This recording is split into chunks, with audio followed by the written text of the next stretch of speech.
Some stories don't start with betrayal. They start with silence. Before we begin, subscribe to this channel, because the stories shared here aren't just entertainment. They're reflections of real choices, real consequences, and real emotions people rarely admit out loud. If you've ever felt invisible in your own life, if you've ever stood at the edge of a decision you knew could destroy everything, this story is for you. Now listen carefully. No one wakes up planning to ruin their life. No one wakes up intending to cross a line they swore they never would.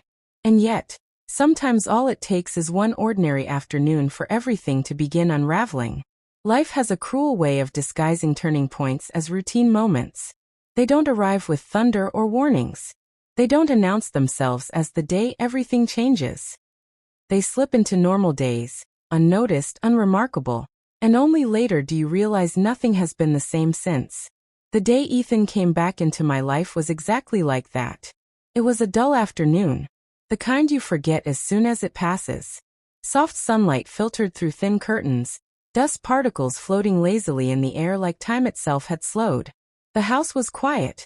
Not peaceful quiet, but the kind of silence that settles when two people live together without really seeing each other anymore. My husband, Kareem, had already left for work. He always left early. Efficient. Focused. Distracted. Over the years, his responsibilities had multiplied.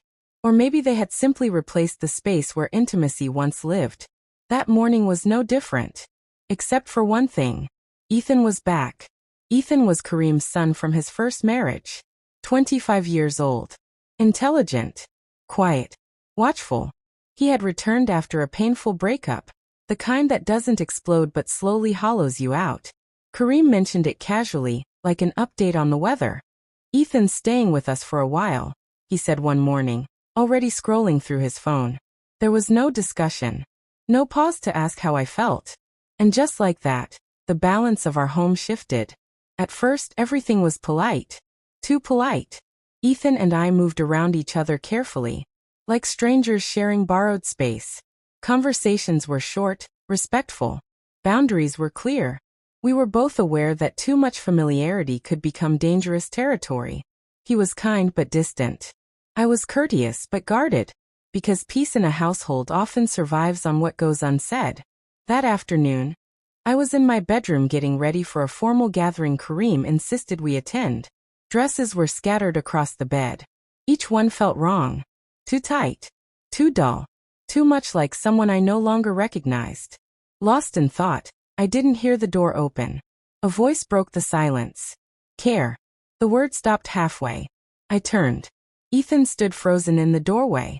For a split second, neither of us moved. Confusion flashed across his face, then embarrassment, then pure panic. He turned away so fast he nearly lost his balance. I'm sorry," he muttered, already pulling the door shut. And just like that, it was over. Nothing scandalous happened. Nothing intentional. But something shifted. I stood there, heart racing, face burning, my body reacting before my mind could catch up. I told myself it was nothing. But deep down I knew better. From that moment on, Ethan's presence felt heavier. Not threatening, just noticeable. I became aware of his footsteps, his voice, the spaces he occupied. And I hated myself for noticing. I hated how something so small could disrupt the fragile order I had built around my life. Kareem noticed nothing. "Ethan needs time," he said one evening, barely looking up from his phone. "He'll stay as long as he needs." I nodded. I always nodded. Ethan, unlike his father, listened more than he spoke. Where Kareem filled silence with plans, Ethan respected it. Where Kareem spoke in absolutes, Ethan observed. And that difference mattered more than I wanted to admit. One night, Kareem worked late. Ethan and I ate dinner together for the first time. Halfway through the meal, he spoke quietly. "She left," he said. "No drama. No bitterness. She found someone else." I offered sympathy. He accepted it with tired gratitude. That was when things subtly changed. Our conversations became easier. Still careful, but honest. The memory of that accidental moment lingered between us like static electricity. We avoided being alone together. Or at least we tried. But avoidance has a way of drawing attention to exactly what it hides. One evening, Kareem called again. "I'll be late." The house felt unusually quiet. Ethan sat on the couch, flipping through channels. "Want to watch something?" he asked, uncertain. We sat far apart. Eyes on the screen. Thoughts somewhere else. Then it happened. Both our hands reached for the remote. They brushed. He pulled back instantly. "Sorry?" "It's fine," I said, though my voice betrayed me. Nothing happened. And yet everything had changed. Later that night, unable to sleep, I went to the kitchen for tea. Ethan was already there, staring into a cold mug of coffee. We talked, not about anything forbidden. We talked about restlessness, about living lives planned by other people, about roles we never chose but kept performing. Then he asked quietly, "Do you ever feel invisible in your own life?" The question hit harder than I expected. "Yes," I answered. Honestly, from that moment on, distance became harder to maintain. Shared laughter, lingering conversations, glances neither of us named. I told myself it would pass. I told myself silence would protect us. I was wrong. The truth doesn't knock. It crashes. Kareem stood in the kitchen, pale, shaking. His phone clenched in his hand. He didn't scream at first. He asked questions. Questions I couldn't answer without destroying what little dignity remained. Then Ethan walked in. And everything shattered. Words flew. Accusations burned. Trust collapsed. Kareem demanded we leave. And we did. The fallout was merciless. Friends disappeared. Family judged. Rumors spread faster than truth. Within days, papers were filed. Lines were drawn. Doors closed. Ethan tried to support me, but reality pressed in. Guilt. Consequences. Regret. Eventually, even that fragile connection broke. "This isn't what either of us wanted," he said one night. He was right. He left soon after. Alone, I started again. I found work at a small art shop. Paint became my language when words failed. Time passed. One day, Kareem visited. Not to accuse. Not to forgive. Only to acknowledge the loss. A year later, at a gallery showing my work, I saw Ethan again. We spoke briefly. Kindly. Without longing. And when he left, it didn't hurt. Standing alone in my studio that night, surrounded by colors born from pain and growth, I finally understood something. The past doesn't disappear. But it doesn't define us, unless we allow it to.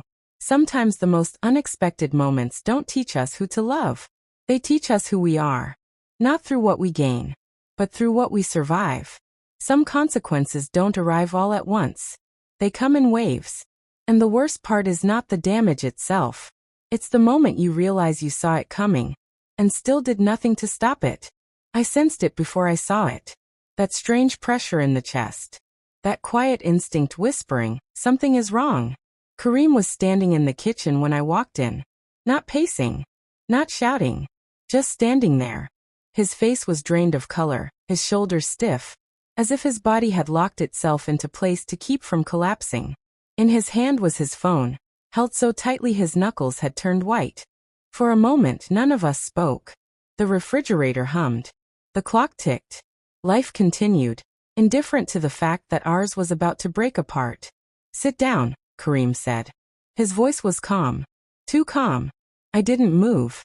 "What is this?" he asked, lifting the phone slightly, as if it weighed too much to hold up for long.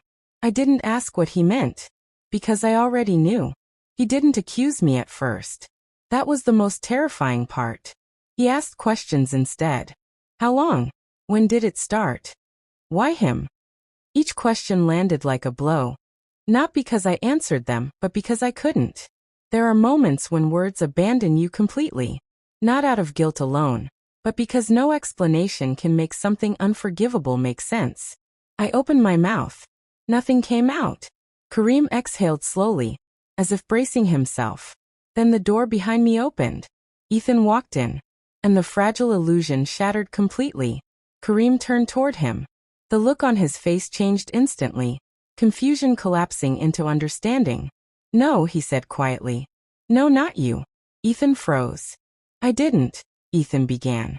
"Don't," Kareem snapped. That was the first time he raised his voice. "What did I do to deserve this?" Kareem asked, not shouting, not crying, just empty. That question echoed in the room. Because there was no answer. Words erupted after that. Accusations. Denials. Pain sharpened into rage. I remember Kareem pointing toward the door. Get out, he said. Not leave. Not go. Get out. And just like that, the life I had built was no longer mine. The aftermath was swift and merciless. People didn't ask what happened. They decided. Friends stopped calling. Invitations vanished. Whispers followed me everywhere. Family didn't yell. They judged quietly, which somehow hurt more. I moved into a small apartment that smelled like old paint and loneliness. The walls were bare. The nights were long. Ethan stayed at first. He tried to be strong, for both of us. But guilt is heavier than love. And reality does not soften just because regret exists. This wasn't supposed to happen like this, Ethan said one night. We were sitting across from each other, the space between us heavier than ever. We didn't plan this, I said. That doesn't change anything, he replied. And he was right. What we felt, whatever name it deserved, could not survive the damage left behind. Eventually he left. Not dramatically. Just quietly. Like someone who knows staying would only cause more harm. Alone again, I faced myself. Not the version I pretended to be, but the one capable of making irreversible choices. I found work at a small art shop. Paint became my language when words failed. Every stroke was an apology no one would hear. Every canvas an attempt to understand myself. Time passed, not healing, but reshaping. Kareem came to see me once. Not to reconcile. Not to forgive. Just to acknowledge what was lost. We spoke carefully. Two people standing in the ruins of something that once mattered. I hope you find peace, he said before leaving. It wasn't kindness. It was closure. At a small gallery showing my work, I saw Ethan again. Time had changed him. And me. We spoke briefly. Kindly. Without longing. Without regret. And when he left, it didn't hurt. That was how I knew I had survived it. Standing alone that night, surrounded by colors born from pain, I understood something I wish I had known sooner. Some lessons cost everything. Some mistakes don't get redeemed, they get understood. And sometimes growth doesn't come from doing the right thing. It comes from living with the consequences of the wrong one.